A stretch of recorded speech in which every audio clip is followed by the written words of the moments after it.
Well, good evening and welcome to the City of Pasco Council Special Meeting and Regular Workshop. The Council thanks you for being part of our city government at special meetings. The Council takes formal actions on specific items and during the workshops only discusses issues with more formal action taken. Agenda packets are available at the City of Pasco's website at www.pasco-wa.gov/agenda. This meeting is also being televised live on PSC-TV, channel 191 on Spectrum Cable in Pasco and Richland, and is streamed on the city's Facebook page, website, YouTube channel, and Microsoft Teams webinar. This and previous council meetings video is available on the city's website. Lastly, the public may submit their comments and/or questions by contacting the city manager, city clerk, or by asking the Ask Pasco app. And I forgot to say the date, and it is September 8th of 2025. And with that, can we get a roll call? Yes. Councilmember Barajas? Present. Blaisdell? Present. Harpster? Present. Perales? Here. Mayor Pro Tem Grimm? Here. And Mayor Milne? I am present. Thank you. Well, with that, let's say the Pledge of Allegiance.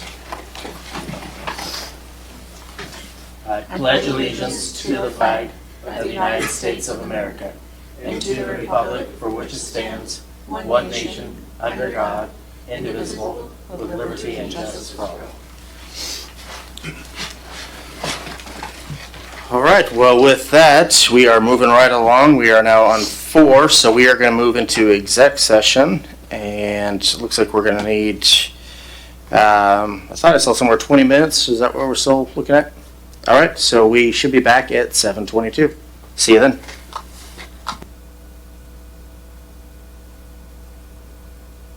Mr. Mayor, I'm sorry. I just realized that you didn't say the RCW that we're supposed to go in under. Oh. Well, my bad on that. That's yes. I don't know what I was thinking on that. It's to evaluate the qualifications of a candidate for appointment to executive office per RCW 42.30.110, subsection 1, subsection H. And who will be in attendance? Got city manager, Mr. Ferguson. Sure, I'll go. All right. Anybody else? All right. It doesn't say on here. All right, we are back from exec session, right on time. Imagine that. Anyway, we are going to move on to number 5, which is the council position number 4, vacancy. We have number 5A, which is selection of finalists for interviews for City Council District 4 vacancy.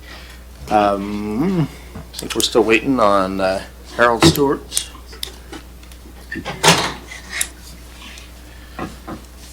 Well, Mr. Harold Stewart, while you were gone, we rolled into you.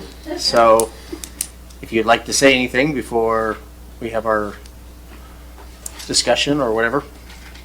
So we're on 5A. Did you want to say anything or?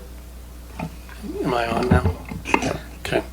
Just a real quick update. So it's been a whirlwind of a few weeks coming on board, which is not unexpected, and I've kind of enjoyed it. Great staff, great community members. Just started today getting out to do department tours and a couple of community functions here over the last couple weeks. So right now I'm in a phase where I'm just trying to learn and observe and understand how and why Pasco does what it does. However, that being said, there is a change that I'm anticipating making with regards to how updates and communications are provided to the council and to the public. So I've directed department heads that beginning the first meeting in October, the council and the public will now see a memo from my office called the city manager memo. It's just relating to the selection of finalists for interviews. I'm sorry. I thought we were talking. I think you're jumping ahead here. I thought we were talking general agenda. Oh, no.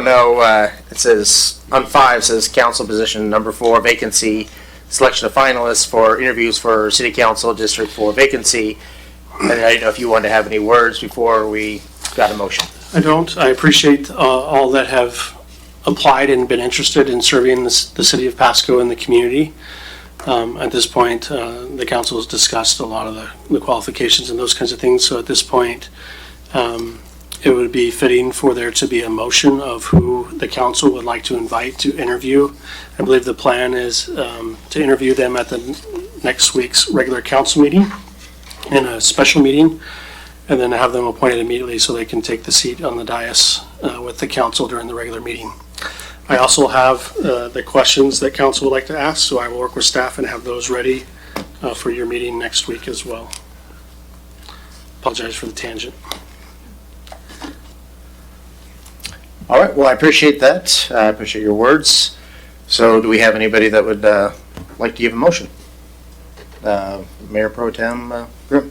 Thank you, Mr. Mayor. I move to approve the following candidates: Joe Cotta, Patrick Jones, Abel Campos, and Tanya Bowers for council position number 4 to be interviewed by City Council on Monday, September 15th, 2025, starting at 6 p.m. Second. All right, so we have a motion by Mayor Pro Tem Grimm, and we have a second by Councilwoman Blaisdell. Do we need a roll call, or do we want to just do a? Unless you want. Let's just do a roll call, just make sure we're doing it legit. Councilmember Barajas, Yes. Councilmember Blaisdell, Yes. Councilmember no, darn it. Councilmember Harpster, Yes. Councilmember Perales, Yes. Mayor Pro Tem Grimm, Yes. and Mayor Milne. That would be a yes for me as well. Thank you. It passes unanimously. All right, so with that, we are finished with the special session, and we are going to move on to our regular city council workshop meeting. So we've already done 2 and 3, and so we're going to move on to 4, which is verbal reports from council members. So let's, I think Councilman Harpster was first, so let's. Thank you.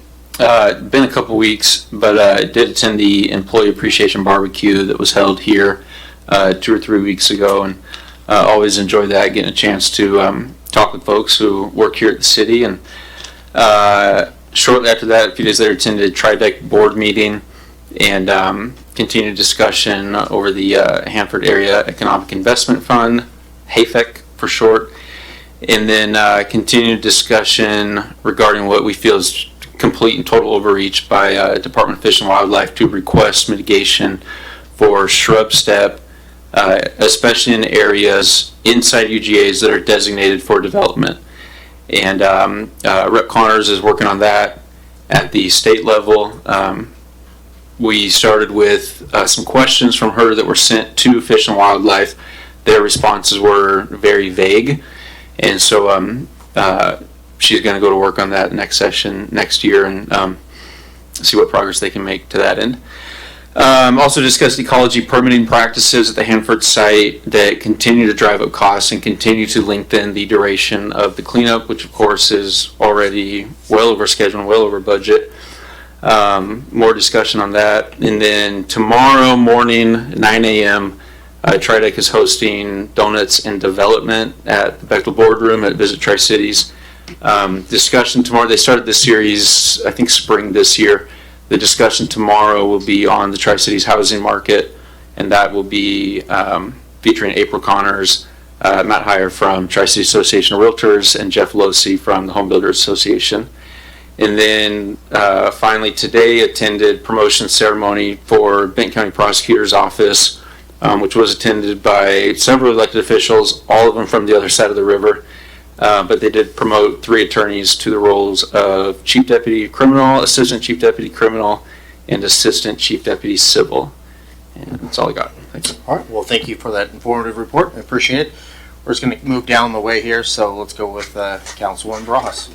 Thank you. I want to just say that several of us attended the Pasco Chamber of Commerce luncheon today, and we had the presentation by Pasco PD Drone Department or Sergeant Parks. Although I did know that we have that apparatus and that system available to us for their service to help keep our city safer, I did not know the extension of the detail it goes into and making sure that we are a safe community we as a community don't know all the background work that goes in making sure that some of these individuals that like to commit crimes are apprehended. So I just wanted to shout out and thank you, Sergeant Parks, and thank you, Pasco PD Chief, for that department, for that extra effort to keeping us safe. So thank you. Yeah, that was a great presentation. I much appreciated that. I was hoping they would let us play with the drones, but as elected officials, they wouldn't let us do that. But it was a really good presentation, especially seeing the thermal imaging where the guy's hiding in the bushes, and then all of a sudden you see him and you see Pasco PD surround the guy. So There's no hiding. it was pretty cool. It's amazing what they could do with modern technology. So let's move on to Mayor Pro Tem Grimm. Thank you, Mr. Mayor. No, I was just going to speak about the same event, and I guess just bring up the fact that I was recognized today and given a plaque for my advocacy on behalf of the business community and being a board member of the Pasco Chamber for the last few years, but I turned off, and so it's basically, thanks, here you go, next. And so, no, it's just a really great organization there, you know, fighting for the business community and on behalf of the business community. It was really a great honor to serve them the last few years, but yeah, that was kind of my swan song there today, so thank you. Thank you, and again, thank you for your service. We much appreciate it. So let's go on to Councilwoman Blaisdell. Well, Pasco Chamber was very busy this last week. I also went to the Sunshine Ball today, but as well as the Crop Fest at Osprey Point that was put on by Pasco Chamber. It was live music. The crawfish was good. A little on the spicy side, but it was very, very well put together. So kudos to Colin and his team for 2 great events in the last 3 days. So thank you. All right. Well, thank you for that. Thank you for attending Crawfest. Let's go back to Councilwoman Barras. Thank you. I forgot to mention one other event happening this weekend. Thank you for reminding me, Melissa. There was the Hispanic Chamber of Commerce, in coordination with City of Pasco, had a cultural event called Raíces del Corazón, where there was folkloric dancing and partners coming in from, if I'm not mistaken, Walla Walla, Sunnyside, throughout the Tri-Cities. It was held at Peanuts Park. It was, again, a cultural event that brought out families and just gathered to listen to music, to see dancing, to, buy food from the local vendors. So it was a great event. No incidents happened. And so just wanted to report that it was a great community event, and thanks for the efforts in regards to Hispanic Chamber of Commerce and City of Pasco for coordinating that. All right. Well, thank you for that report. Not seeing any other lights, so let's move on to 5, which is items for discussion with opportunity for public comment. The public may comment on each topic scheduled for discussion, up to 2 minutes per person, with a total of 8 minutes per item. If opposing sides wish to speak, then both sides receive an equal amount of time to speak, up to 4 minutes each side. So we're going to go on to 5A, which is Community and Economic Development Department Work Plan. And that is going to be Director Haley Matson.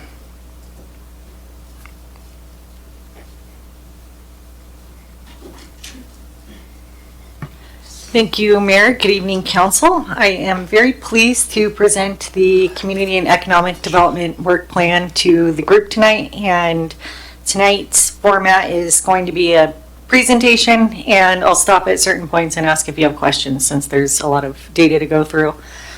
So I'll just get started here, and there's a copy of the work plan in your packets.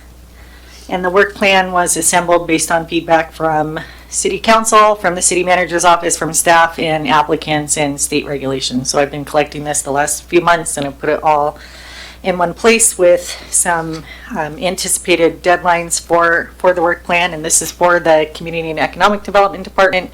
So this department oversees development in the city of Pasco and long-range development, where we're going in the next 20 years. We are working on the comprehensive plan, and then we assist applicants through the process with permitting and helping them develop properties. And there's also a CDBG component and code enforcement under our department.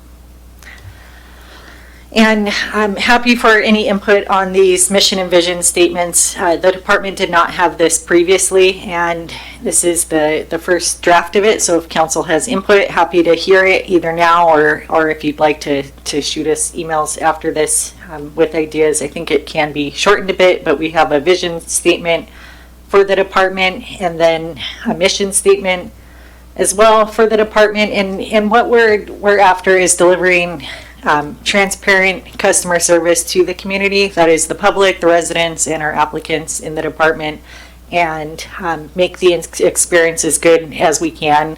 I started in the private industry before coming into government, and I was the person tasked with putting together permit applications. This was several years ago, and I had some bad experiences with the planners at different entities I was submitting these permits to, and I just thought one day, why not make it better and more efficient and easy for applicants? So I have struggled on the other side, and I'm sensitive to it and know how time is money for these customers, and these customers do not have a choice. They come to the city of Pasco to get permits. They can't go to Kennewick and get permits. They have to go to the city that they're building in. So we especially want to make that experience great. We do have a great group of people here, and what I've observed since being here is that our systems and processes are out of date and haven't been updated in several years, and that's evident with the the applicants are soon going to be offered the ability to pay for permits online and over the phone. So we'll come up with the times with our permit system and fix that. So I'll go into more detail there, but this is the mission for the department here for our customers, and the vision statement here for this department in Pasco. And then I have some preliminary goals. I like to look ahead and shoot for metrics that we can measure along the way to show improvement. So the first goal is to reduce permit processing times by 20% by the end of 2026. And I believe with some of the improvements to the system, we can do this and cut down our time. Right now, it's hard to measure exactly where we're at with some staffing shortages. So we'll start tracking the timelines now, and the goal is to get this posted online and then show customers before they submit a permit what our target timelines are, but what our actual timelines are, so that they can see. And ideally, you want both of those to match over time, but to be transparent, we'll show what we're hitting now and what our targets are, and then over time, hopefully get those to mesh together so that people can have a real sense of what our timelines are, and then support growth in a responsible way. Growth can be challenging for the community, specifically for existing residents who have lived here for several years, and just the mix of the old and the new population. So we're not ignorant to the fact that growth can be challenging for the community, but growth is important. It does bring more amenities. It's also a key point I'd like to address is that growth is required at the state level. So even if Pasco or the decision makers decided maybe we should take a breather and relax for a few years and stop growing until we can fix things around the city that we need to get to. Well, that is actually not an option for cities planning under the Growth Management Act. It is mandated by the state that cities grow and densify so that you have large groups of people near facilities, near transportation centers, near commercial, so that you have compact, efficient development. So that's how it is in Washington State.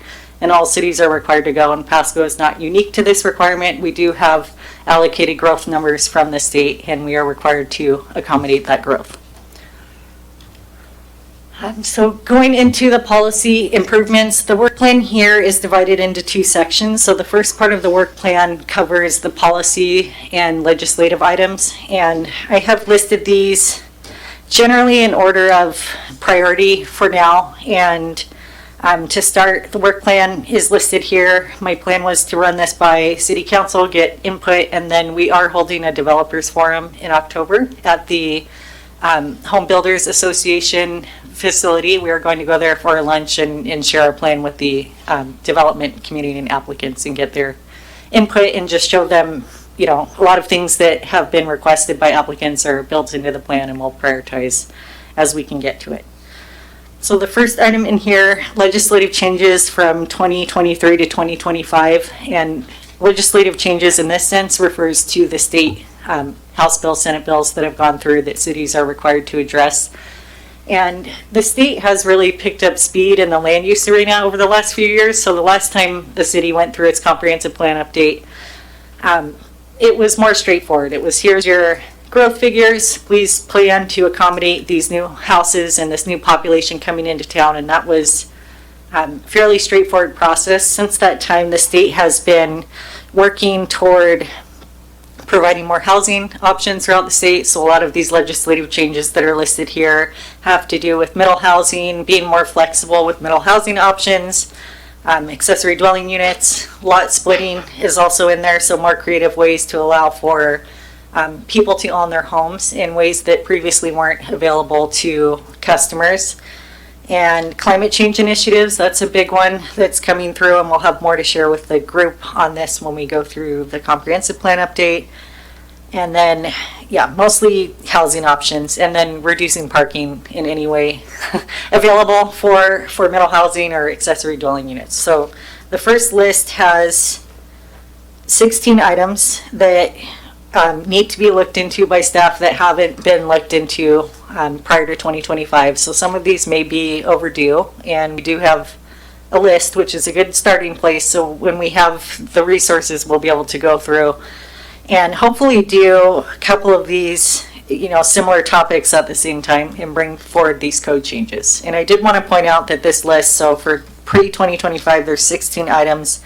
And then for 2025, this recent session, there are 30 items, and this is a big list. I just wanted to let you know it's a lot bigger than what we're used to seeing. So there's 30 items to go through, and we'll have a staff look through these and then build these in. This will be done at a staff level. We may look at outside resources if needed, but our plan is to recruit a senior planner to help with most of this work. And this isn't covered by the consultant that was hired for the comprehensive plan update. We used the state grant funds for a consultant to help with the comprehensive plan. So the consultant will be helping with the comprehensive plan, the overarching policies, community outreach. And then this work listed under legislative changes will be municipal code changes that will be brought to council and planning commission as we work through these. So this is a staff item to be working on. And the list is mighty, but I think that since there's similar patterns, we should be able to address all of these by the deadlines and then focus first on any that are overdue. And if there is an overdue item, we would honor the state regulations in that case for the applicant. So we're tracking these fairly closely.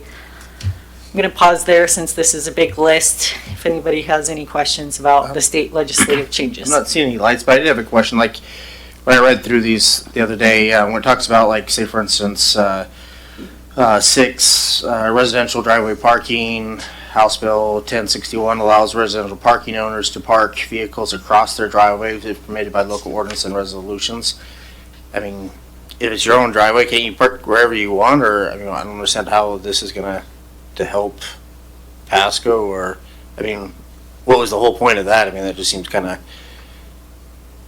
Yeah, I have not looked into this one in great detail yet, or this whole list, to be honest. Okay. I mean, I'm familiar with the themes, so that one is interesting how it's worded, so I'd be curious to look into it. So that is the first task, is to go through all of these, figure out what is being asked, and then draft a code and bring it forward. So Okay. not actually sure what that one means, but it is definitely interesting how it's worded.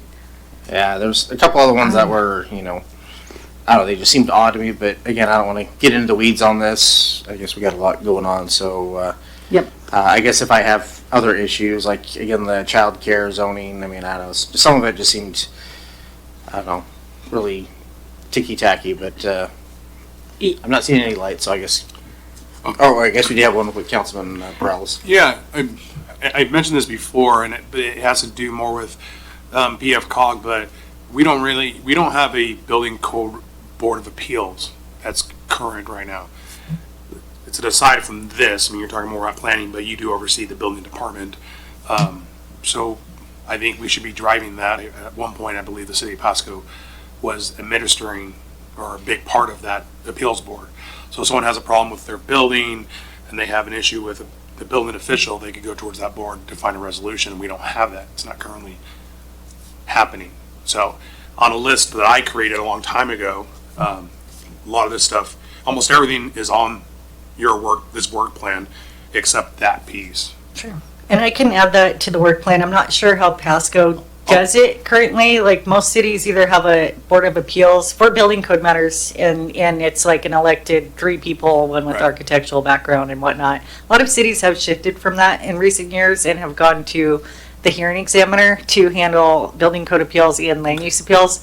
And we actually made that switch in the city I was working at before I came here, and it seemed to work better just because building code appeals are so far and few between. By the time you get one, it's like your group that you put together 10 years ago is, disbanded or people have moved away. So having it under the hearing examiner authority worked really well for Marysville and other cities that I talked to. So I can add that to the list, see what our current process is now for appeals, that it's not, getting appealed to the same person or, there's got to be some sort of a separation, but I'll look into that. Okay. Yeah, I think Got it. that would be appropriate. I mean, if that's the route we want to go. I know that essentially this entity had to go out and find like a fire engineer, or fire engineering, architect, and all different types of disciplines, and they were a part of the board. And so they would hear stuff. I mean, we haven't had one since 2018, I think, something like that. So I know it's part of the National Building Code. We should have one, but yet we don't. So, and everything else that I see on there, you're really big on customer improvement, customer service. Like that's good. That was something I had on my list, which was about 15 bullet points. A lot of it was just kind of comments, but increasing the building permit timeframes. You have the trip generation letters on there, going over traffic impact analysis. We're doing the SEPA review, thresholds, parking impact fee credits, city's concurrency review process. I think you kind of hit everything, and you even had all those state legislation with all the changes we've had. So I guess the point of that is to make sure that our policies are in line with all of those that are currently changed everything, but then we'll have another legislative session that will change more. So when it says TBD, I guess, can you shed a line on that? I mean, Yes, because I see these a lot. For council, so that's under council goals here for legislative changes. This could fall, since there's 50 items here, I mean, I guess I could just list all council goals here. I think that those would hit most of them. I had that there as a placeholder. Once we start looking into these, I think we'll divide them into groups and put them on the work plan. And this work plan is meant to be live too, so updated, I would say at least monthly, bi-monthly, so we'll always have an updated plan as we peel it off. But I just put that there as a placeholder because I wasn't sure. I didn't want to insinuate that the state regulations matched exactly with council goals, so I just put to be determined as we go through it, and I can know that on the work plan. My follow-up would be, you say you don't want to use an outside consultant agency. This being so robust, why do you want to just, you go ahead and use the staff currently? You guys are busy doing other things for the city, so how do we know that this is going to get done in a timely manner, I guess, without additional help? Yes, and I think my first preference would be no help. That's just how I've always been trained at, the cities I've worked at prior. I think that's not reality here, so that just might be a little bit of me coming out in that statement. So if we do need help, we will certainly get it to finish this on time as long as we're in budget and have the funds for it. I know that myself and Craig can do these code changes. It's just hard to get to during the normal working hours, so that's not sustainable. But if we do hit a point where we feel like we do need outside help, that is something we'll approach with the city manager's office and talk through our options. Another question, I guess, in there you're talking about training and what have you, and perhaps staying on top of the ever-changing landscape of some of these policies and stuff. I guess what I'm asking is there a plank in there you can put in there of just more like common sense stuff? Meaning, like, for instance, a developer in South Pasco wants to do a subdivision. No one around them has sidewalks and curb and gutter, but yet he wants to do an infill development, and we're going to make him put in sidewalks, curb and gutter, and then they're on an island. You go past that subdivision, and it's back to what it was like in a county. Sure. I mean, maybe in my lifetime, we may never ever see that street on both sides have sidewalks, curb and gutter. Like, what's the point of doing that right now? Yep. Why don't we just leave some areas the way they are? So I guess what I'm trying to say is, are we going to look through the whole code and just make it be a little more flexible, and then put that on the people that work under you, it just adding a little bit more common sense, because to me, some of that stuff doesn't even make any sense. And some of the stuff we actually do have in our PMCs, but we don't really implement it. It's really at the discretion of the person at the counter or the people above them. They have to go and go ask, well, let me go ask this person. Because I think if you're gonna, when you go to that lunch next month, that's what they're gonna tell you. I know that because I talk to them all the time. Hey, what's your issues? What are you dealing with? And there's just a laundry list of different stuff that I think we need to be more flexible about. So I just don't see a plank in there that says common sense planning, working with developers. I mean, we need them, right? You just said we can't stop growing or the state's gonna come in. I have my reservations and comments about that, but I think if we wanna continue growing and continue building, then we need to be working with these people, whether it's letting them do grinder pumps, whether it's letting them do septic tank in some areas where they're far away from city services, like working with developers so they can build. That's what I want to see from this plan, I guess. Because again, I had my comments a year ago, and you know, we started working on all sorts of stuff, developer review fees. I mean, yeah, the TIF stuff, like, you know, a lot of the stuff was put on us as we got onto the council to help finish, to help see some change. And so I like this, but at the same time, like you just said, you were in the private sector, you like to see these things get done, but now you're on this side. So I'm not saying I'm pessimistic, but at the same time, I would like to see things actually get done in a more timely manner, as opposed to, well, I guess we'll get there when we get there. We're going to do it ourselves, and we all know that you don't. I mean, we have a staff shortage. Yep, So I don't like seeing TBD, to be determined. It's like, okay, and it's never going to get done. Like you just said, some of the stuff hasn't been done in years, hasn't been updated in years. Yep. So, I mean, there needs to be like a plan in the private sector, right? I work in the private sector, right? My boss gets on me if I don't get something done within a week. Are we doing the same thing here? You know, like you said, we have a dime holding up a dollar half the time around here when it comes to the development stuff. So I'm not trying to rain on the parade here. I think it just needs to be said. But I love the plan. I like what I'm seeing here. I just, you know, we need more defined dates. That's what I would like to see and what we're working on. Thank you. Thank you. And I did just want to respond, the TBD was just really under the council goal section. I believe everything has dates on here, so all of the legislative items are required to be done by the end of 2026, whether we do it or we have outside help.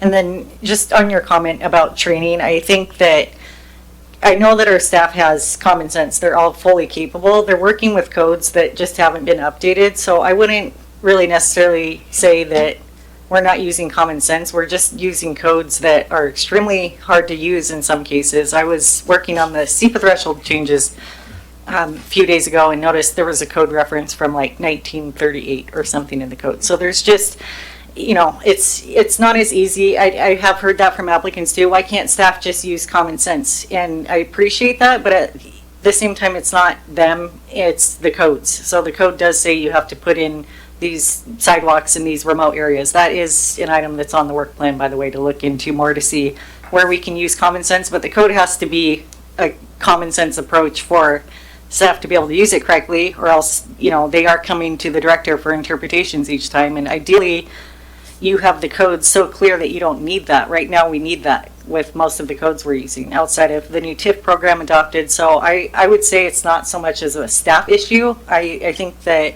they do want to help and be flexible. The code just says you can't do this, so we need to change the code and look at it and talk through that. But I hear what you mean about that, and especially remote situations, and then, you know, helping applicants facilitate development. You'd mentioned grinder pumps. It's just, you know, when we look at the city and how it should function long-term and properly, these short-term solutions and infrastructure to help facilitate one development and have them, you know, do their development and, you know, move on to the next one, then the city's left with maybe these grinder pumps. They fail, and the homeowner, they're going to call us first and say, there's an issue, I have a single grinder pump, what do I do? And then it just comes back on the city. So if we do those things, you know, there's consequences long-term. So it's definitely something we all look at to try and facilitate development, but we definitely don't want to do it at the detriment of the community where it's going to cost everyone more later. But I hear you, and I hear the sentiment, and it's a lot similar to applicants that I've talked to as well. And I'm sure that they'll say the same thing at the developer forum, which was the point, and I'm planning on bringing multiple staff to that so that we can just have a good conversation and hear input on the plan. So appreciate your input. Okay, well, thank you for that, and it's quite an explanation. Getting back to what I was talking about earlier, like, when I was reading the list, like there was number 15, which talks about diaper changing stations in public restrooms, and then number 17, electronic security alarms, the operation of electronic security systems in jurisdictions without existing regulations. Are these just somehow they weren't supposed to be in here, or are these actually things that it didn't seem like these things were such weird things in the whole list of things? I mean, I thought, well, baby station. I mean, crap, if you put baby stations in every public restroom, we have a hard time keeping certain public restrooms open as it is in case people set fires to things. Are you guys just trying to waste our money, or maybe it's? I mean, it's true if they're setting fire to things, they're going to rip that off the wall too. But I mean, to me, it didn't really seem like it went with the rest of the list. So my question is, are these? Do they just throw in these odd things, or was that actually supposed to be in the list? This was lumped in with the land use changes adopted at the state level. So that Okay. was looked at as a land use issue because it's a building code requirement, I would assume. So when we're reviewing building plans, we need to ensure the restroom has, emergency lighting and now diaper stations in the restroom. So that's it seems a little out of place, but it does fall under the land use category. So this includes the bigger building code changes. Like there's an update every few years for the IBC, but anything that is slid in at the state level that sort of supersedes the international building codes, that's where it would fall on this list. So that's a state mandate. Everything on that first big chunk is state regulations. Okay, well, I don't understand what the state does anyways, all the time, so I'm good with it. We have Councilwoman Barajas. Thank you. Just wanted to comment. Well, first, thank you for bringing the list again, bringing it back. And, in regards to code enforcement or the issues in regards to not having a code enforcement board, and there was a date mentioned, 2018, and if I'm not mistaken, Ms. Richa, I think you can correct me here, or Mr. Ferguson, was it 2018, 2019 when we brought on the hearing examiner for this purpose to then delegate some of these, I wouldn't say nuisance, but to delegate some of this extra work to the hearing examiner to alleviate and make sure that we are staying on the right side and not causing any litigation to what we're deciding and doing. So a hearing examiner does pick up on a lot of that extra work. So it was around 2018, 2019. And again, some of the comments that I hear is in regards to restrooms and the uses and additions to these restrooms is, again, because there's a state mandate or there's a state regulation that we must follow in regards to accommodations to the public. So, yeah, it's going to cost us money. It's going to cost us money to keep it up, to maintain it, but there's a regulation that is kind of pushing us that way to do things that way.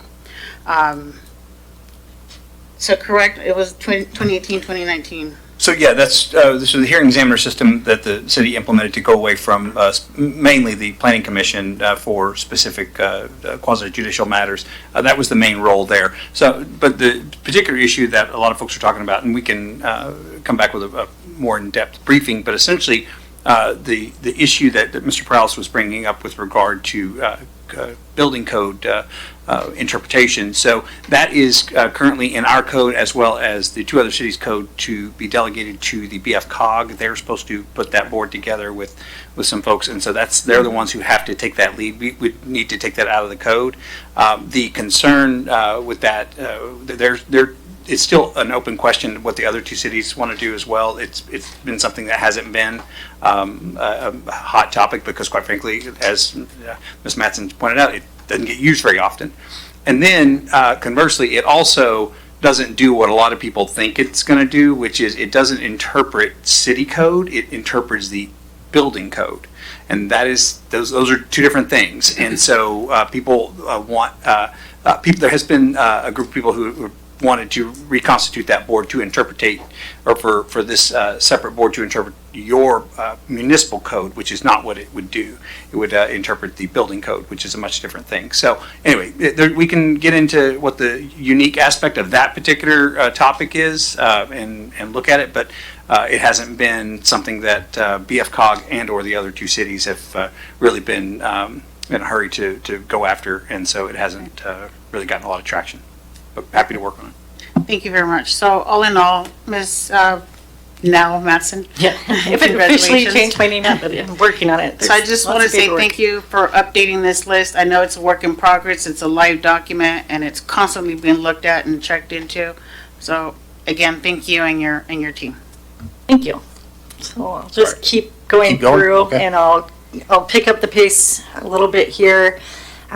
TIA scoping procedures, we will be bringing you a workshop item related to this, an update in October, and we have Brian Cartwright has done a great job streamlining the process for that, so you'll be hopefully happy to hear the details and what we've done with the scoping procedures. I've heard good feedback from applicants so far, and it's work in progress, but we'll be updating you soon on that. And then there's code changes, the SEPA categorical exemptions, that should be coming back to council here in the next month or two. There is, we have aligned with Kennewick's policies and mirrored what Kennewick has. The difference between Pasco and Kennewick is we have lots more areas that are identified as high probability for cultural resources.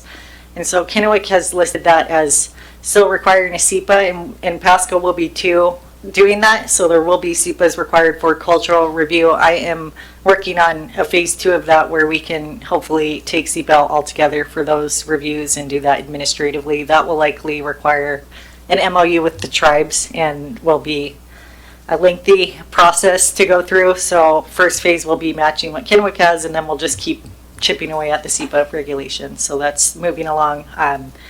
And we'll be coming back to the group soon. I have 2 comprehensive plan amendments related to school impact fees and the RS20 zone that are on the list that'll be coming to council by the end of the year. And then, of course, the 2046 update for the comp plan is due at the end of next year. That will take priority over the code changes that is required to be completed. That is being assisted by a consultant. So we have help with that, but it will include lots of collaboration between the department directors here in Pasco and the community. And we do have some fun outreach ideas that we'll be bringing to the group and asking for input on too. Critical areas ordinance update, that's required by the end of the year. And then we have some local streamlining permit requirements to address. Accessory dwelling units I've touched on, and then parking regulations, noise regulations is on the list to look at closer. And then some other code changes, and many of these items, like I said, were either requested by council or applicants or identified by staff. So I've listed there who requested the item, I believe, in this version. Yes, requested by. So you can see who requested the changes. Anything else? Frontage improvement requirements. I believe we touched on most things in your comments. So before I move on to process improvements, are there any questions on the legislative work plan or changes? Okay. I got one. All right, I got one. Councilman Perales. How are we documenting legacy conversations? To, let's say, like Road 40, a lot of stuff happened there over years and years, and no one doesn't remember what. How is that documented here at the city? I'm not sure how it has previously been documented in the past, so I don't actually have a good answer. Best practice would be to hold a meeting and then send a follow-up email to everyone in the meeting and say, here's what we discussed, because that does happen too. You have a meeting and you're all going one direction, and then a few people either leave the city or the applicants lose interest in said topic, and then you're just kind of scratching your head, left wondering what happened. But I would say email is the best way to keep track of that. That would be the best way in my mind how to document it, but I'm not sure how we're currently doing that. So we don't have like a database where we have a potential project down the line, especially when it's like a city one, where we're having correspondence with a applicant or adjacent landholder, and we don't like document those conversations. like, it'd it just be email? Yeah, I have hundreds of conversations a week, so for me to document everything I've discussed with applicants, like if it's a big deal and it has to do with like vesting, like the best way to get something in writing is to actually apply for the permit, and that's where we start respecting the vesting rules and those guidelines. If you're not submitting a formal permit for a development application, everything before that is discussion, and there's case law on that. If you submit a pre-app, you're not vested until you submit, and that's protecting both sides from misinformation or he said, she said kind of thing.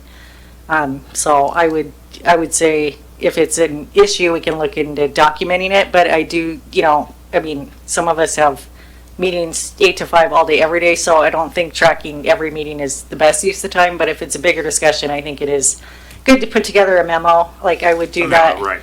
They just summarize what everyone discussed and what we stated. But the danger to that is codes, as you can see with this list from the state, these 30 items, codes can change rapidly. So, if an applicant doesn't submit for a few years and come back, the situation could have drastically changed, especially with the roads. So I have mixed feelings about it, and then someone comes in with this memo from a previous director and it's like, okay, this actually isn't binding. It's just a heads up on something because you can't really guarantee, you want to follow your word, what you give to people as much as possible. If something changes though, that's the downside to that. But I would say a memo after a meeting.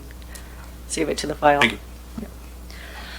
Okay, so the process improvements, and this is very fun for me to work on these kinds of things, and happy to go through the list here briefly because I could talk about this for the longest time. I'm still working on credit card payments. We're looking at payments citywide and the options for the department, and the best option for community and economic development is likely going to be integrating the payment system into Track It. So there's some hangups that we've experienced, but we are still very focused on moving forward with the online payment option so the applicants have the ability to pay from the comfort of their home or from their cell phone, and that is being worked on and is very close to the top of my list to get done. So that's moving forward. We've just hit some unforeseen issues with contracts, and we'll move forward on that.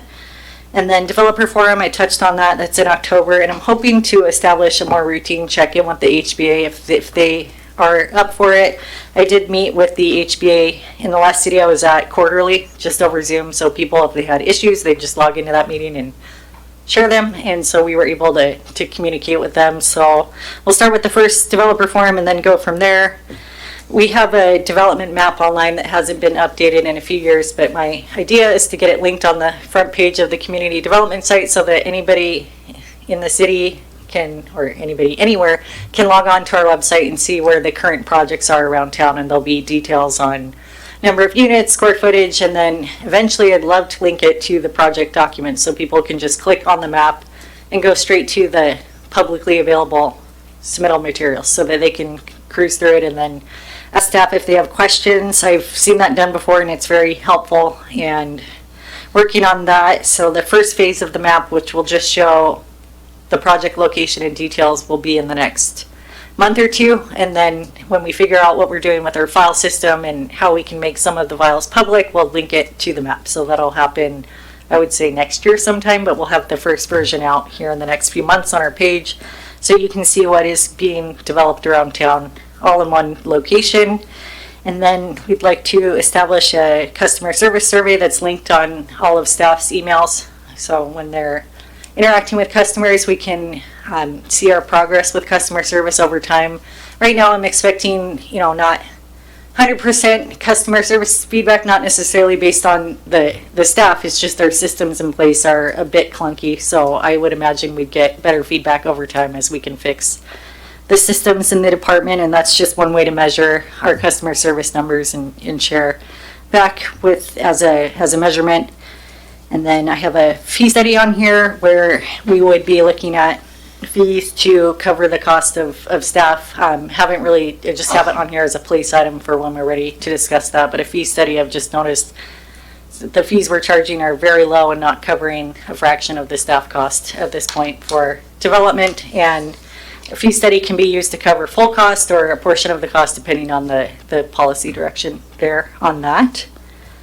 And then creating process sheets for all steps in the permit process. And this is extremely helpful for staff turnover or training and consistency. And if you have a step-by-step procedure that's created for all steps, then everyone's working off the same system and not doing it slightly different. So it's just a way to provide consistency throughout the department. And we have started this process, and this will likely take 2 or 3 years to get completely finalized as we go through and build the process sheets. We're not just writing down the steps, we're writing down the steps and then analyzing it. Like, do we really need to send everything to Haley for final review before the permit's issued? Or, you know, this person, what are some logical steps that we can cut out? Or why are 2 people looking at the exact same thing? So you can start seeing themes when you write down the process, and then you can go through and start cutting out steps, which is the fun part, and then it starts becoming more efficient. And then you can put the process sheets on a quarterly review time frame, so you're not changing them too much and fatiguing staff with too much change after you establish these. Then you look at them quarterly and update as needed, and it goes through a committee so that myself or just any one staff member can't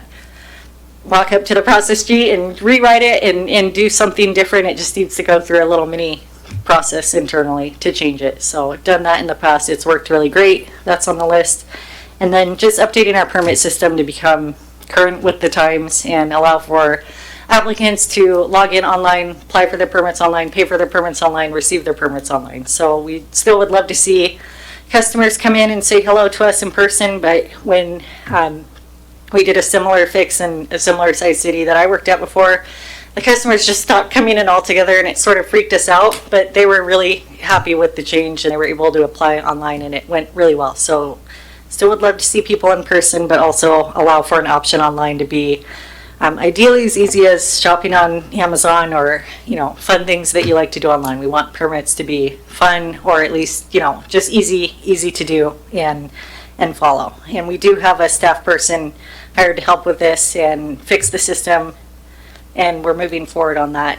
I have a kickoff meeting with the company that owns Trackit this week, and we're going to make a plan to start moving into the portal and make the forms easy online. So instead of filling out a PDF and submitting it to us via email, there's no PDFs. You just go online and fill out an interactive form. So the information is going in one time, and then it goes into the system, so it reduces error for staff and for applicants throughout the process. And then permit turnaround information, I've cited that already earlier in the presentation. We want to post our actual review times and target timelines online, and those get adjusted frequently if we, you know, are short-staffed. Let's say maybe the timelines go like up by 2 weeks, but at least people know when they come in, like, hey, here's our current timelines. So that will be online. Working on that currently. And let's see here. Temporary occupancy and final occupancy procedures, like to look into that. It's usually a bit of a panic at the end when a business is looking to move in by a certain date and maybe hasn't finished all of their items. It's usually the paperwork or the as-built or backup documentation that seems to sneak up on applicants the most, and they're eager to move into the building, and we're eager to get the rest of our items that we need, because once you issue occupancy, you really don't have a way to get it, you know, unless you do compliance or code enforcement. So I'd like to work on that process to make it smoother for staff and applicants. Website updates, training program. This was mainly just for staff, like if they would like more training on certain items. Okay. Quick question. I want to interrupt real quick, real quick. Taking it back to the Trackit, making sure that individuals make use of Trackit. So what happens then if there's not enough information in there, or they just put wrong information? Is there a potential for the Trackit to not go through? Yes. Okay. Yes, Okay, it's designed to, so before a permit application is routed to the reviewers, it needs to be deemed complete. So the system, you can build it to force good submittals, and just say you can't hit submit until you have at least 10 items uploaded under site plan, archaeological report, and all these items. They could just upload a piece of paper with a big smiley face on it and, you know, get through that step, but then the permit techs will review the documents, and if it's not deemed complete, we would give them a notice. We're required to within 28 days, but we do that much sooner, and say it's not complete, please resubmit. So it doesn't really move until it's complete. Yep. And the system, once we update it, can automatically notify people over time. Right now it's done by hand, but it should be should be something where we can just send an automatic notice, and then the system can also update people through the process. That's one of the biggest feedback I've received since I've been here is people submit their permits and they're not sure where it is in the process until they get a bill or until it's done. So the system can update them. It's been routed to planning, it's been routed here, and give them timelines so you can follow it more in a live sense. Then just a couple more items and I'll be done talking and let you ask questions. We have other initiatives on here to organize the business license process and make that more streamlined. It's working good now. We've switched to the state system, but we're trying to figure out a way to process these quicker and currently working on process sheets for that. And then I have one-stop permit center signage. That's a pretty minor detail, but I did want to emphasize that we do have a one-stop permit center now down on the first floor. That happened before I got here, but we have most of our staff, and it's worked great so far for customers. And we've added a sign at the bottom of the stairs so people don't need to go upstairs anymore. They just need to go to one spot in the permit center. So those are the items on the list. I'm happy to answer any questions that you may have. I plan to fine-tune this a little bit, maybe tighten up the vision and mission statement to be a little more concise, and my plan is to roll this out to the development community and get their input. And I've told the development community, since we do get a lot of requests, that when they do ask for a code change, I will be putting it on the list and then working with my managers basically to prioritize it, because there's so many things to do at once. But we will at least add it on here and identify if it's an applicant request. That way everything's in one spot, and whether or not we act on it, that's a different thing. But I'd like to keep this list, pretty comprehensive of what our department's doing. Happy to All right, answer well, any thank you for that questions. great CED work plan presentation. Looks like we're going to start off with Mayor Pro Tem Grimm. Thank you, Mr. Mayor. Thank you, Ms. Mattson. I appreciate you setting goals. It keeps challenging your team and gives transparency to the public and the development of community. Your goals of streamlining and process changes are many of the same goals that I had when I ran for office. You are a complete breath of fresh air. I want you to know that. And I'm excited to continue to see your work as it benefits ratepayers and those who do business with the city. I do have a couple of questions, or at least comments, regarding just kind of the philosophy behind all this, though. You mentioned, I think quite well, not everyone is crazy about growth, especially if they're long-term residents, and growth causes ratepayers higher rates and sometimes fees. You use that word, the state requiring us to add density, and I think there's a lot of public, at least that I interact with, who think density is a pretty dirty word over here. And I was just wondering, for the sake of the public, if you would flesh that out a little further, for several reasons. Because I know, some people hear density and the first thing that goes to their mind are these 15-minute cities, which is very concerning for those with families who are alarmed about the loss of open spaces that can be injurious to a child's development. And also, not to mention that if the rat race ever happens, you'll have lots of people in small places. So I'm wondering, just to restate that a little bit, just for the sake of the public, if you would, just flesh that out a little bit more, because I think there's a lot of concerns that we hear about growth and density.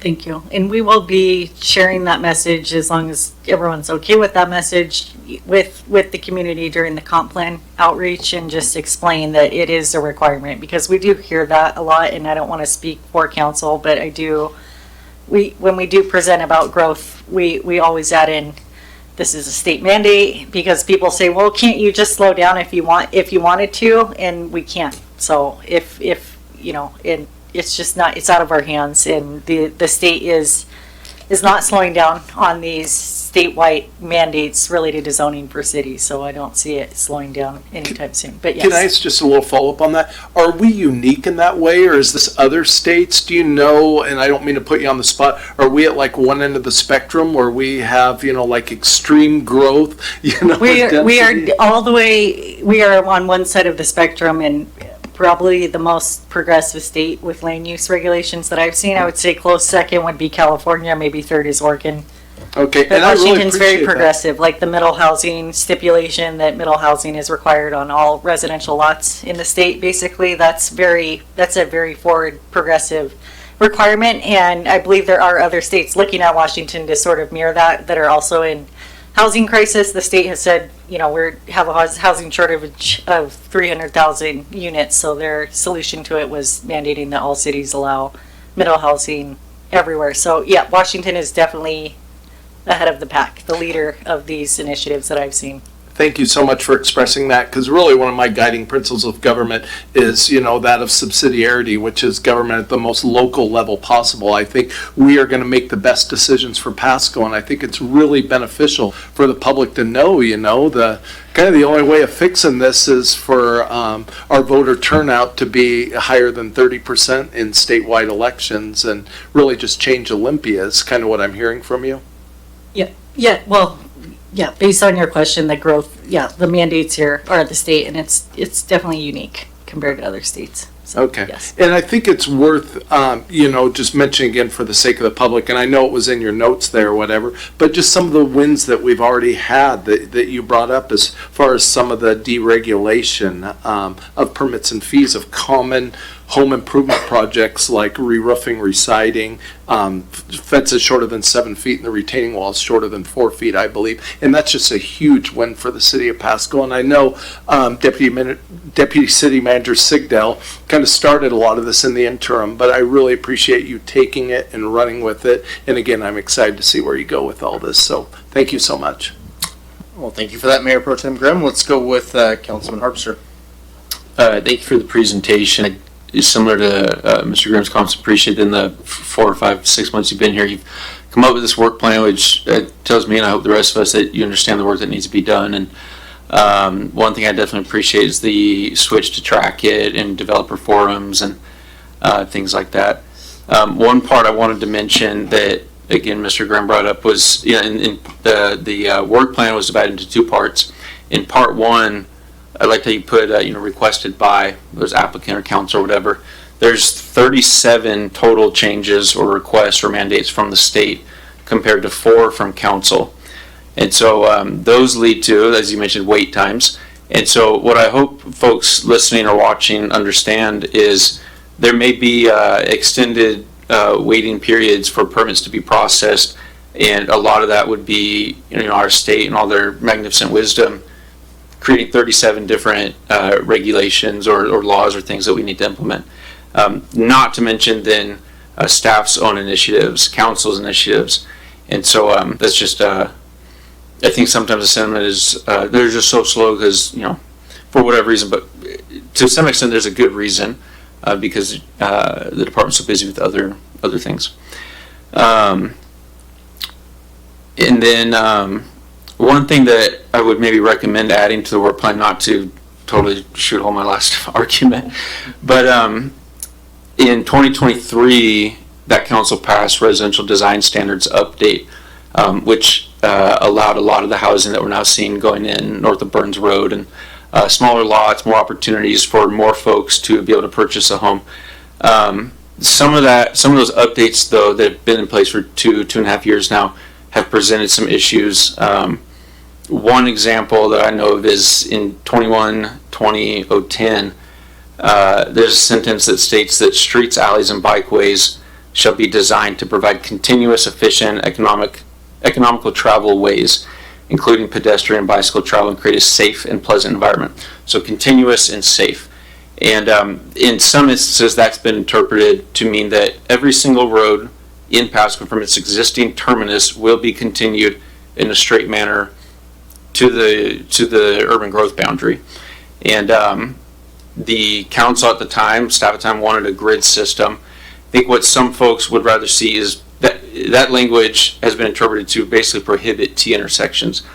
And so what I think some developers have done in the past all over the city and would still like to do is allow those T intersections, and once you're in a plat, then have the continuous streets. And I had so many examples I looked at in our city right now that they're not even worth mentioning because they're everywhere. But essentially, you come off a collector road like Sandifer, make a right or left turn into a neighborhood, and then from there you make a left or right, and then in that neighborhood you've got your grid system.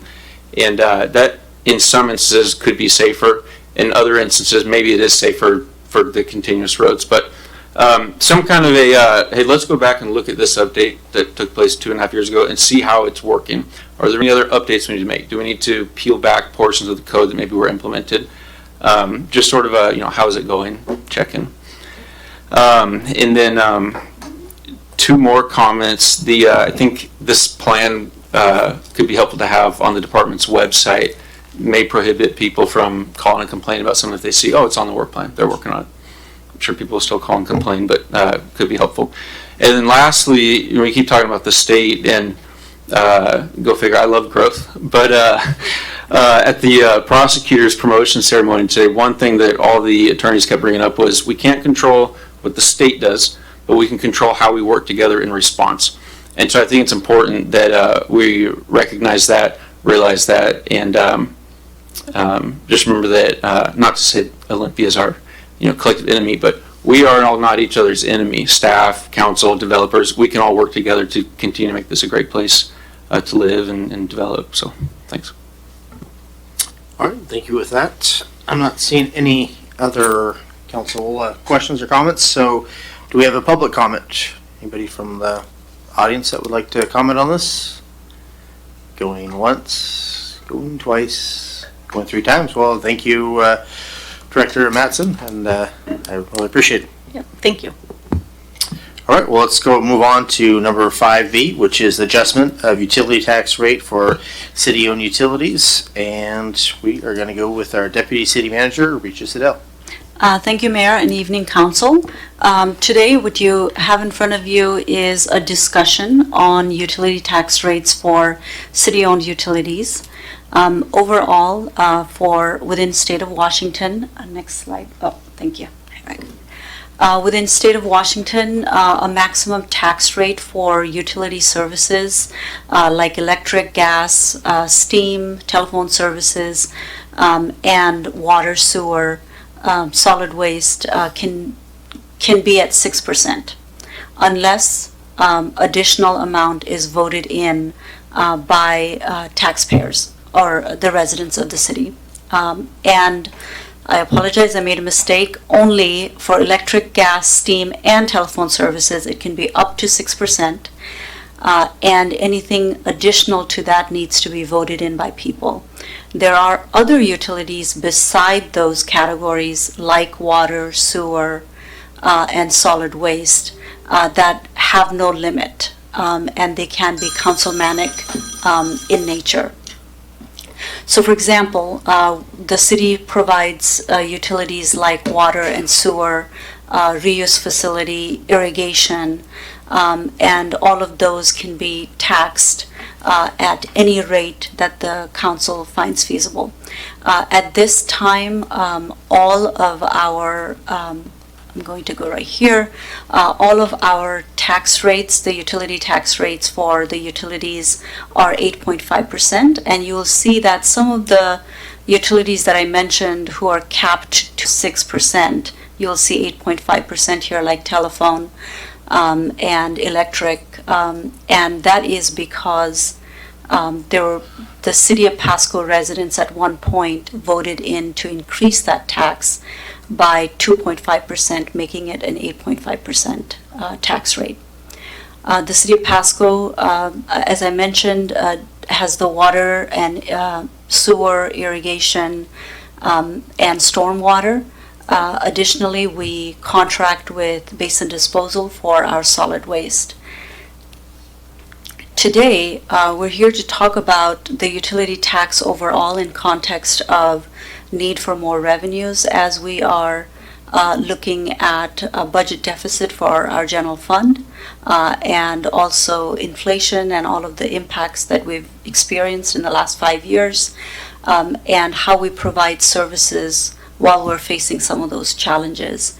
And with that, what we have in front of you is a grid of how much of a 1% increase in utility tax would result for some of the city-owned utilities. So you're looking at about $600,000 per year if you increase the utility tax for just the city-owned utilities by 1%. At 1.5, you're looking at 900,000, and at 3%, you're looking at 1.8. Overall impact of these increases to the utility rates is not one-on-one, as in 1% increase in utility tax rate does not mean that it will increase the rate by about 1%. The ratio for some of our major utilities, like water and sewer, is about an increase of 0.25% on the utility rates. So this time, what we're asking council is if you'd like for us to come back to you with any increases to the utility tax and a discussion from council, so we can understand what your policy choices are and at what rate you would like for us to come back with if the answer is yes. All right, do we have any, let's start off with Mayor Pro Tem Grimm. Thank you, Mr. Mayor. Thank you, Ms. Sigdell, for the presentation.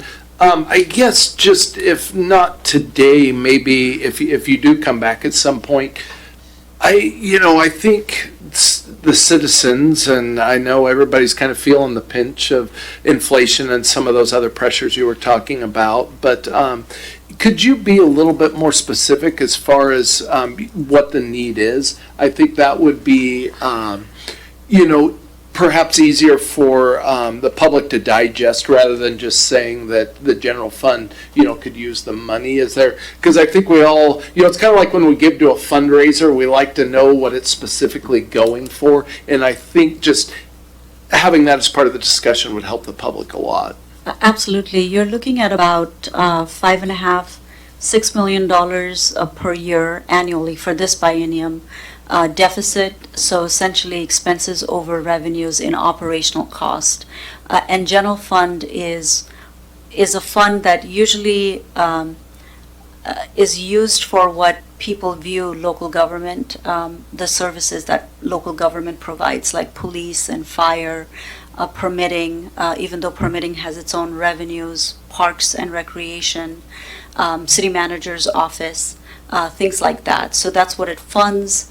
And you're looking at about $5.5–6 million in deficit, and part of that we have fairly healthy savings, for the lack of better words, and but at this point, as you're using your savings for your operational expenses, you have to be extremely careful about when that is going to run out, when your savings is going to run out. So we're trying to mitigate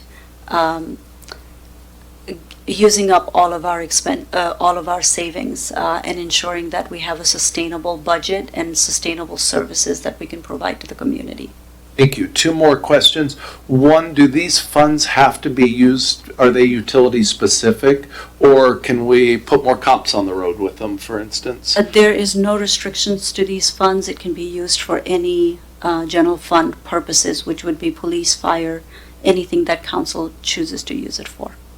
Okay, last question. I noticed somewhere on here it said, I think it was up here at the very top, it said, alternatives.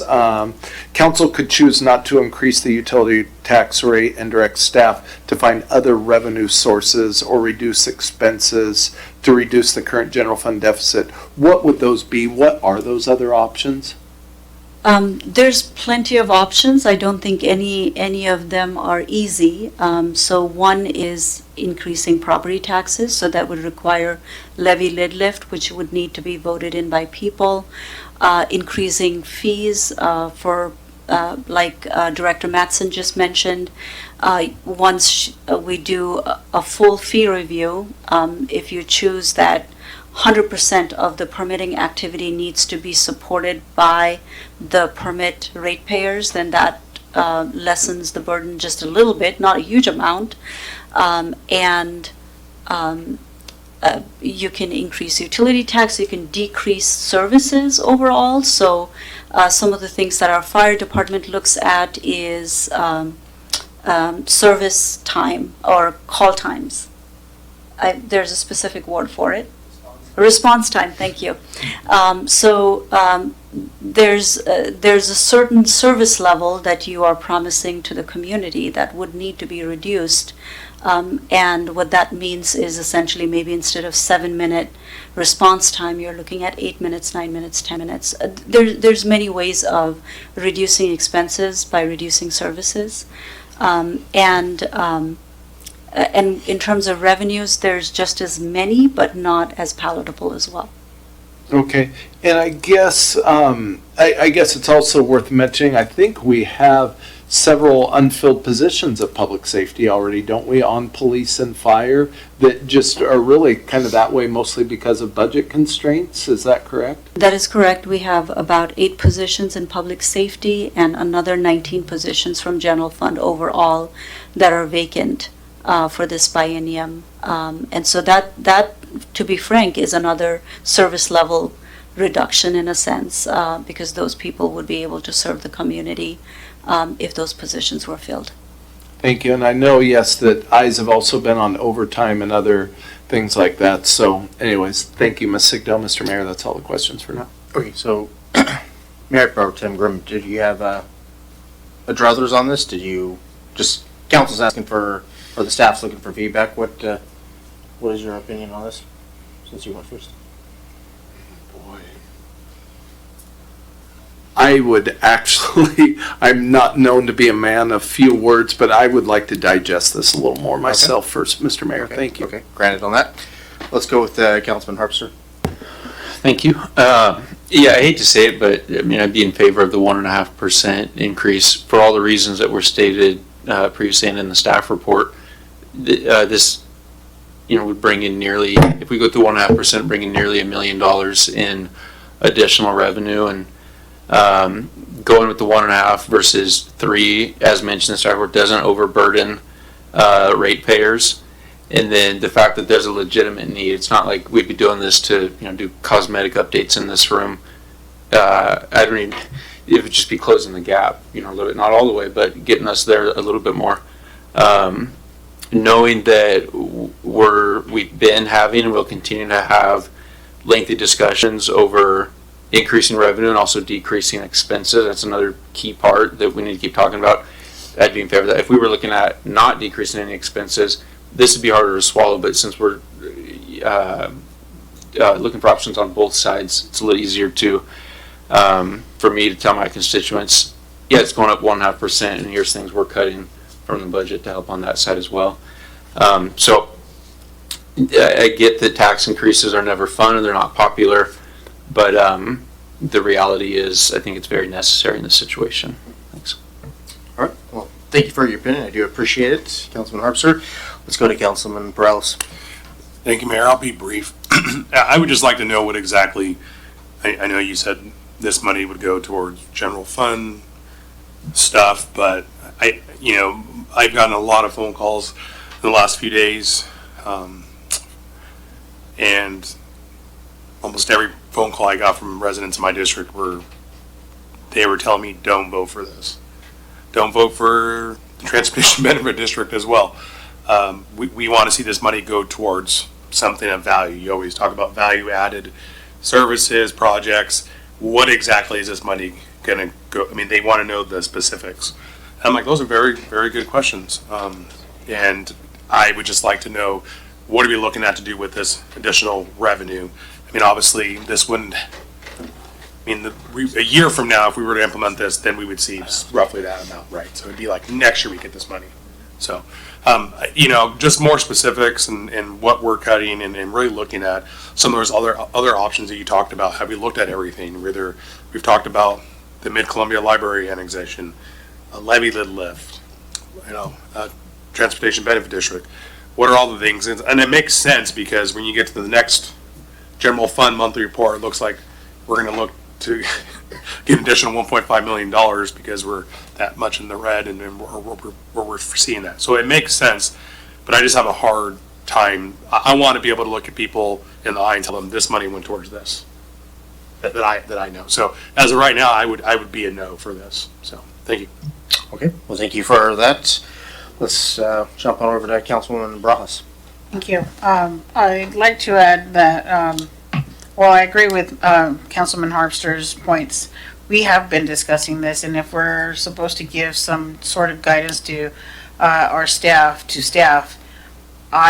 from discussions we've had, meetings that we've all attended, based on what we've been informed and the need for the city, I think a 1.5 rate increase is our best route. And one question that I do recall asking a couple of weeks ago was that if council in the future wanted to change their mind, you could change it, reduce it back to, maybe remove it. We've heard about alternatives, and I'm pretty sure staff has been looking into those alternatives already. And we're at the point that the alternatives are possibly not working out or not enough. And so we are at the point that an increase is needed. I would rather see a 1.5 increase on utilities than an increase on my property taxes. That is my take on that. Thank you. Thank you for the comment. I do appreciate it. Yes, since nobody else is, I'll chime in as well. I don't think anybody likes tax increases. Nobody likes inflation either. I mean, this is all definitely difficult choices, but I mean, that's why we are voted in, is to make difficult choices. I mean, I don't want to see obviously 6 million, or even, you look at the next report, we're talking about $1 million now, or an additional $1 million down. And it needs to come from somewhere. And again, if you were in an accident or had a heart attack, you don't want the fire department taking 7 minutes, you want them, or 9 minutes, you want them in 7, 6, or hopefully a lot less than that. So when your life is on the line, you're thinking, okay, I'd rather the city pay a little bit more on utility taxes if it's going to mean saving the life of my brother, husband, daughter, wife. Again, I do not like taxes. I really actually hate taxes because it seems like that's all I ever do is pay taxes. But on the other hand, I'm willing to throw this out there. I'm willing to make sacrifice. I do believe the city staff has our best interest at heart. I don't think you guys come with us just to line people's pockets. You are actually wanting us to break even and not pull into our reserves. You don't know what's going to happen down the line. So at this particular moment, I am for a utility tax increase of 1.5%. I would vote on that if it was put up for a vote. So I don't think it's staff enough. Looks like we have 3, and then we have 1 no and 2 of them that were, I think, going to think about it. So I don't know if that gives you enough direction, or if you're asking for anything more. It does, thank you. Okay. Well, with that, let me. Oh, Harold, and then I will then go to public comment. Yeah, just a couple of points here, kind of coming in a little bit as an outsider. So maybe a little bit of different perspective here. Maybe you can go back a slide that shows the rates for, that one. So the last 2 columns there, cable television and telephone. As you can imagine, as our technology changes, those are becoming less and less in demand. We're actually seeing decreases in revenues on that. So, for example, how many people listening to me right now still have a landline in their home? I would say it's in the minority, where it used to be common in every home, right? And so there used to be a revenue stream that came from that. The premise being that a lot of times their infrastructure goes through public right-of-way. It's land owned by the citizens, the public. So they need to, quote unquote, pay their rent for access to that right-of-way for their infrastructure. But we're seeing that, particularly on the telephone side, as everyone converts to cell phones, those revenues are disappearing. When it comes to cable television, how many people have cut their cable bills to go to streaming services, Disney Plus, YouTube, Netflix, those kinds of things? By federal law, as I understand it, we are not allowed to tax internet service. So that's a revenue stream that local governments have relied on for decades, that is drying up and going away. So while it's easy, if you advance to your slide after this on the revenue projections, while it's easy to look at this as a revenue increase, what we're really trying to do is, one, increase revenues because the status quo is becoming more and more expensive year by year, right? Trust me, I've been shopping for houses for the last few months. The house prices today are not the same as what I was paying 10, 15, or even 5 years ago. It has increased significantly. We as a city organization see that as well, whether it's through construction projects, buying equipment, vehicles. The price on all of that is going up. And so we have to have revenues that either match that, or we have to begin cutting expenses, which means we begin to cannibalize ourselves of decreasing staff, personnel, vehicles. Not saying that there isn't room to do that, but having done this in several communities over almost 2 decades, I continue to hear we want to pay less taxes and those kinds of things, but anytime I propose any cuts anywhere, there's a strong defense to come out to say, no, we need that and we need to keep paying that. And in some cases, we need to pay more for that because you're not doing enough in that area of service that meets our expectations. And so we just need to balance, those needs in our community, and that's what makes this difficult, right, going forward, is that our cost of operation continues to go up. And if we're going to hold the line on taxes and fees, that means we have to begin cutting services, which comes with a decrease in expectation of local government service. Which, if that's where the community wants us to go, we can do that. But you can't hold us to continue to offer a certain level of services to the community because we just can't afford to do it, right? And anyway, I just did want to make a point here too that not all of this is just a revenue grab and an increase, because we're trying to counterbalance the decrease in revenues in other areas that as technology and the habits of our citizenry change, and these old models don't work anymore. Couldn't agree with you more. All right, so with that, let's open it up for public comment. Is there anybody in the audience that would like to talk on this issue? Going once, going twice, going 3 times. All right, so with that, we are done with 5B, and I think it would be best, I don't know if there's any other questions, so with that, I think it would be best to take a 5-minute recess. I think the council probably could use that, so right now it's 9:02, so let's come back at 9:07. Thanks.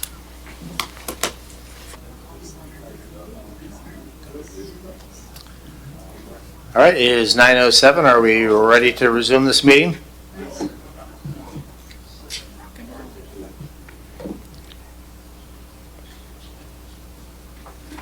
All right, okay, well, let's resume.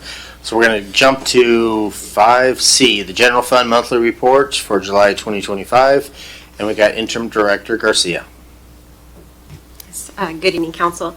So tonight we have the budget to actual for general fund through the end of July. Because we have a 2-year budget, essentially July represents about 29% of the biennium. So 29% is essentially like the target for the actuals. And overall expenses are around 26% of budget, which is below the target, which really demonstrates the mindful management of expenses, which I know we were just discussing that of overall expenses are being managed, and that message and goal of only as needed type of expenses. For example, supplies are at 11% of the total biennium, so there is really that mindful approach that is being taken by staff. On the revenue side, we are seeing a shortfall of on the revenues. So overall, if the revenues keep on that same pace where we're at now, even though we already budgeted for usage of the reserves, it seems like if we stay on this pace, as of now, the projection is that we would use an additional 1.5 million of reserves. So just for this time frame, expenses were more than revenues by 3.8 million, which means that that's the amount of reserve funds that we use for this time frame. And just to kind of build off of the previous conversation of the utility tax, just to kind of put that into perspective, so the estimated amount of 900,000, if with that increase, the overtime for just public safety through the end of July was 920,000. So that, and it's not a one-for-one of if we increase that tax, it would cover this, but that's just to put it in perspective. That's what this about the same amount of overtime for this time frame. And with that, I'll answer any questions. All right. Does we have any questions? We'll start with Mayor Pro Tem Grimm. Thank you, Mr. Mayor. Thank you, Garcia, Interim Director Garcia, for the presentation there. I just have a lot of thoughts, actually, just even going back to our previous discussion. And, man,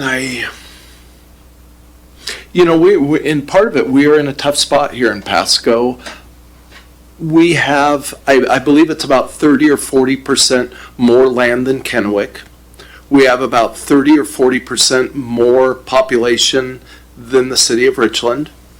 And yet, our property tax levy rate, for example, and not that I'm opposed to raising it, has been held down for so long. Every year, those municipalities start with about a $10 million advantage.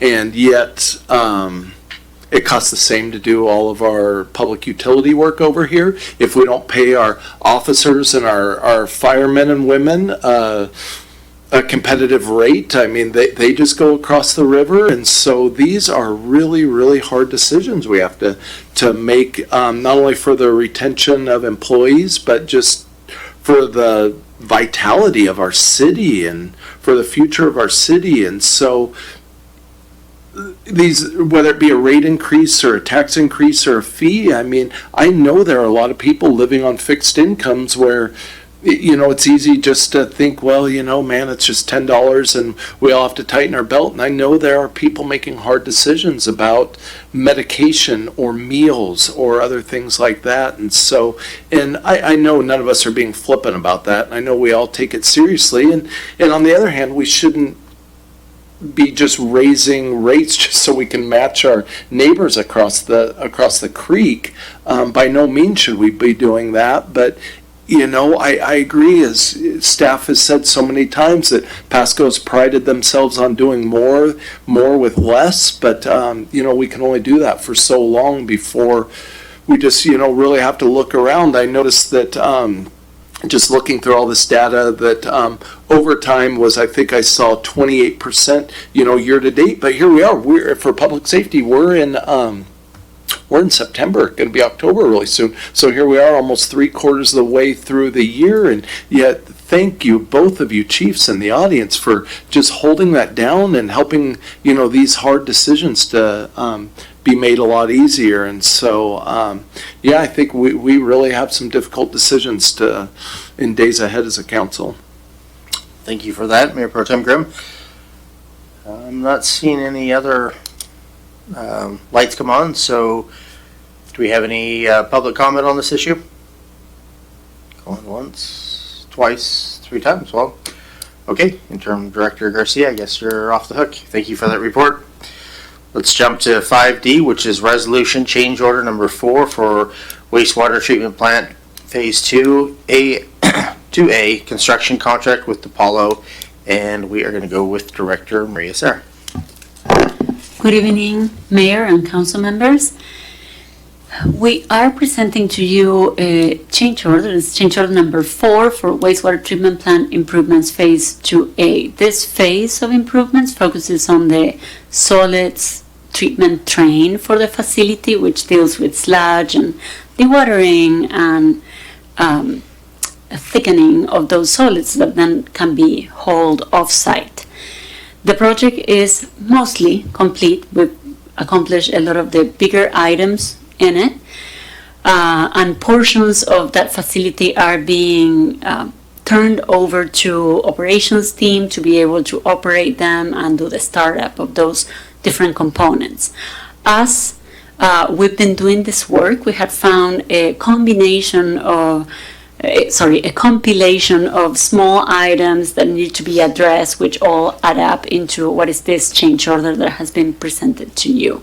And you are seeing in the screen that our anticipated completion for the project is in the first quarter of 2026, and that is because there is integration of the different components and work within the system so that each system talks to each other, and that process is a bit of a long process, although it's not a huge dollar amount left to be spent. With that, just an overview of what the project looked like. This is a big project in our wastewater treatment facility. That's where the sewer discharges are treated before that cleaner water gets put back into the water. And again, the solids, which is what this project focuses on,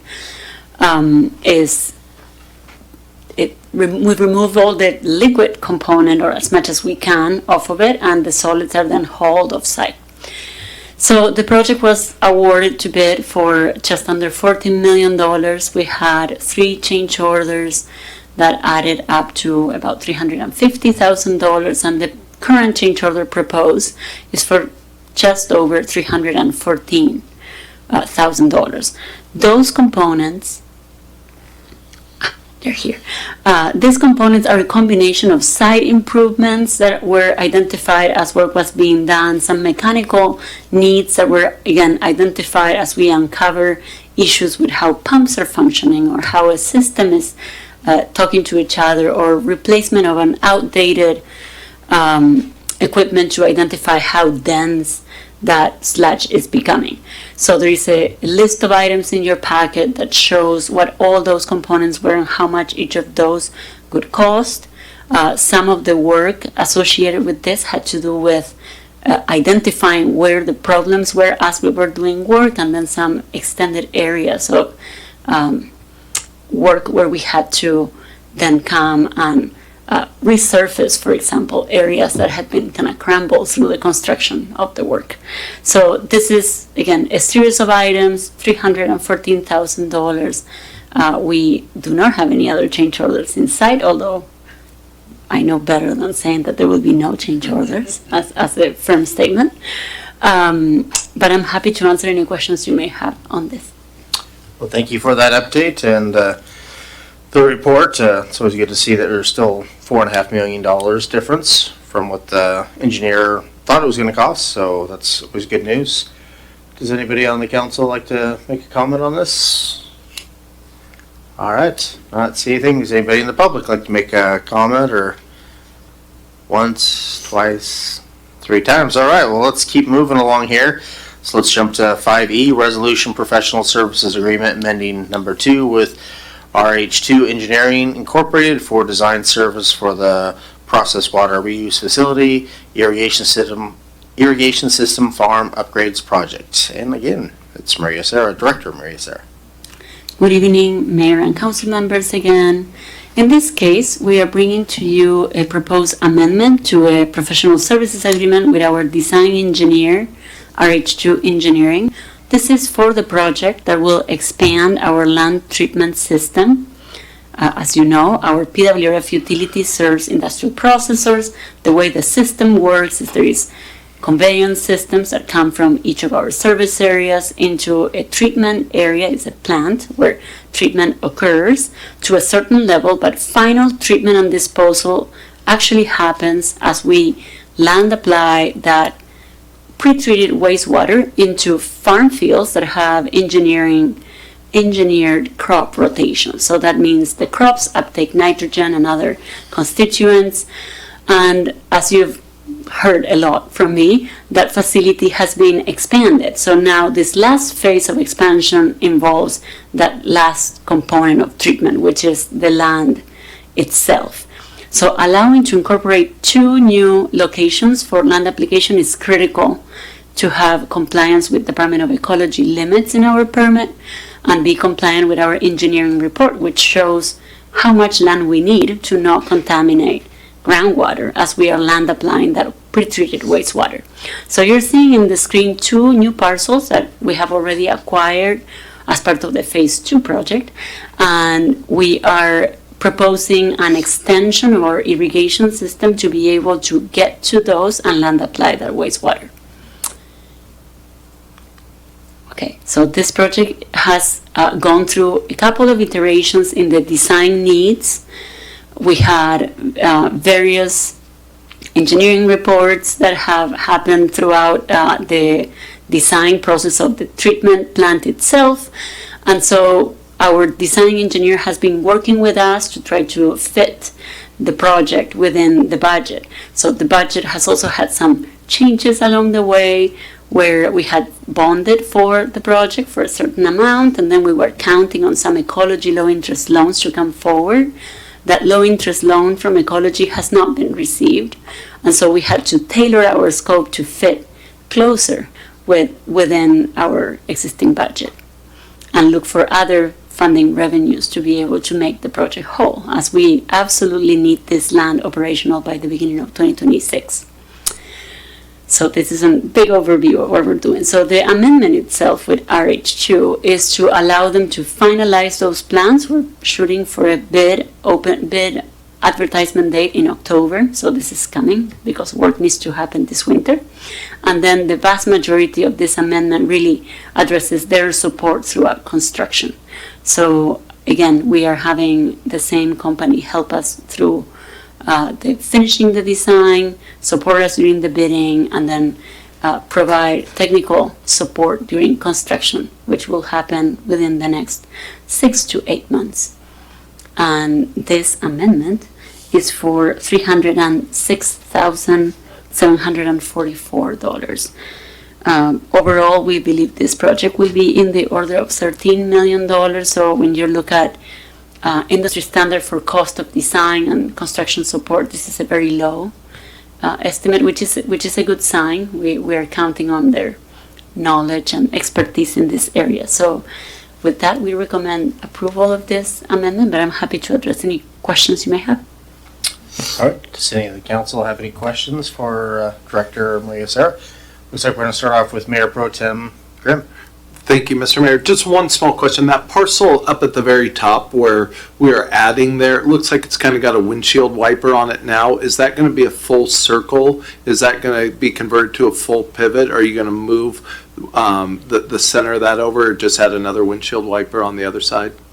So actually, and I should have made this clearer in my slide, City of Pasco does not own the parcel adjacent to it. Oh, to the right. To the right. That little windshield wiper there? Right. Okay. So at this point, So that's a no. we're only installing infrastructure to place the pivot in the eastern end Okay. in the center, right? But it will Gotcha, be just like the adjacent property. mimicking- yes. Okay, no, perfect. I didn't realize that. Thank you, ma'am. Thank you. All right, let's roll on to Councilman Prowse. Thank you, Mayor. One question I had was, so how's the design being funded? The design is funded with bond revenue currently. So that is local funds through a bond revenue through the utility. Okay, but the project itself, the $13 million will be funded by, There is a component that is bond revenue, and then the remainder was planned to be funded through a low-interest loan, but that opportunity has not come through. So we are working between other departments of finance and public works to identify a funding source, potentially an interloan fund, or pursue some other allocation before we award bids. So that would be something that would come in front of you. okay. What fund is this one? Is it the sewer fund? It's PWRF. PWRF, its own fund? Okay. Okay, thank you. All right, with that, I'm not seeing any other council lights on, so we'll roll on to the public comment section. Anybody in the chambers like to comment on this? Once, twice, 3 times, all right. Well, that gets us through that, so let's jump on to section 6 and miscellaneous council discussion. Do we have anything you want to talk about? Mayor Pro Tem Grimm. Thank you. Since the Director of Fun isn't here, it's Fiery Foods this weekend, right? Yeah, hoping to see everybody in downtown Pasco for all the festivities on Saturday. I believe starting at 11 a.m., right? Oh, thank you. Yes, that's correct. Let me get my notes. A lot of fun going to be had, as Jesse always brings. I know there's a wing eating contest, lots of spicy food. I hope you all enjoy that. And we will have a lot of cultural performances, music. It's going to be a great time. So 11 to 7 down in Peanuts Park. All right. Well, thank you for that. Not seeing the lights. Did our new city manager, do you want to make a comment? You were talking about some other stuff that you had. Yeah, I kind of let a cat out of the bag earlier, so let me follow up and finish that out. Apologize for that. Anyway, as I was saying, I've directed the department heads we're going to make a change on trying to improve communication and transparency to the council and the public on updates of projects and things that the different departments are working on. So starting October, the first meeting, regular council meeting in October, every regular council meeting will have a city manager memo to the council that'll be available to the council and the public in the council packet. That will outline an update from me on some key highlights and priorities that have happened over the last couple of weeks. And each department head will provide an update in one of those memos once a month. So those memos will be split 50-50 between the departments, half of them reporting at the first council meeting, the second half reporting at the second council meeting, consistently month to month. So let's say fire department is on the first regular council meeting, the first regular council meeting memo, you always have an update from the fire department on that memo. That's an effort to try and keep you up to date on projects and things we're working on, key items and issues that we're facing. So you have that as an ongoing basis. That will replace what we call the hot sheet, so to speak.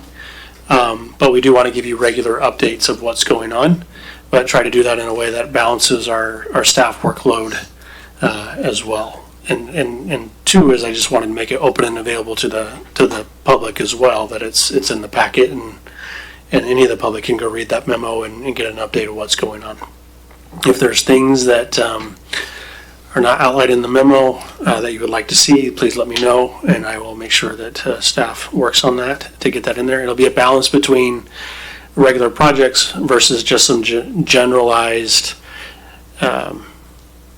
information of work that the staff is doing on a regular basis and working on. We'll also be working on probably changing the format of the agenda item memos so that we have more consistency from all the departments on how these agenda items help achieve council goals, maybe even provide some financial background on things, so that way, questions like we heard this evening, like how's that getting paid for, is that under budget, is that over budget, those kinds of things are clearly outlined within that memo going forward as well. So that'll be a quick change that we'll be making, and staff is excited to work on that. Finally, I do just want to give an update. We do have two key positions that are open and vacant, or will be coming vacant. One is the city attorney's contract expires the end of this year.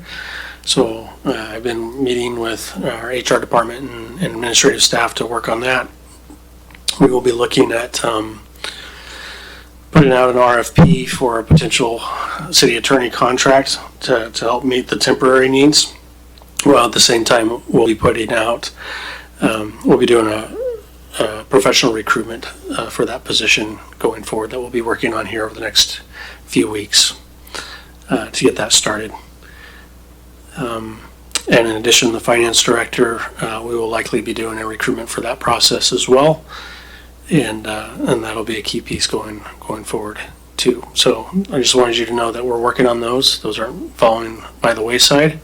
Those are a high priority of key fills going forward, and we'll be working on that. Given that both of these, traditionally in my past, I do like to have at least the mayor and maybe one council member sit on an interview panel for these key director level positions. So if you are interested in that, and I like to kind of balance it around so we're not using the same council members all the time for these, to kind of spread that love and share it. So if you're interested in that, then let me know, and I'll talk through. No, we don't want to have a quorum of the council on there, but I would welcome your input on those as well. And I usually also invite some community partners that are also impacted by these departments and their services to participate as well. So it's usually a mix of elected officials, staff, and some community partners that I usually put together on these panels for these director level positions to make sure that we're getting people in place that will do a good job for the city of Pasco. So anyway, there's some updates. All right, I appreciate that. Not seeing anything else. So moves us on to 7, which is exec session, and nothing is listed. I'm sorry, I know I'm going to make myself extremely popular, but I need 10 minutes tonight to discuss potential litigation under 4230 110 1I. Okay. Is that okay, Mr. Prowlis? You seem to not be agreeable to that. This is one time, just tonight. So that, Just to be clear, legally, the city council can call an executive session at any time under the statute. That's what I'm asking you to do tonight. okay, well, I'm fine with having an exec session. So right now it is 9:30, so let's, 10 minutes, that would make it 9:40 when we're done.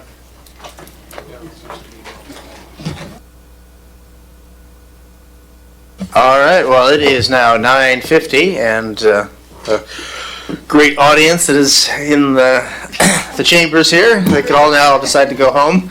So it's 9:50, and we are done with the exec session, and so we're moving to 8, which is adjournment. Thank you for joining. Thank you all.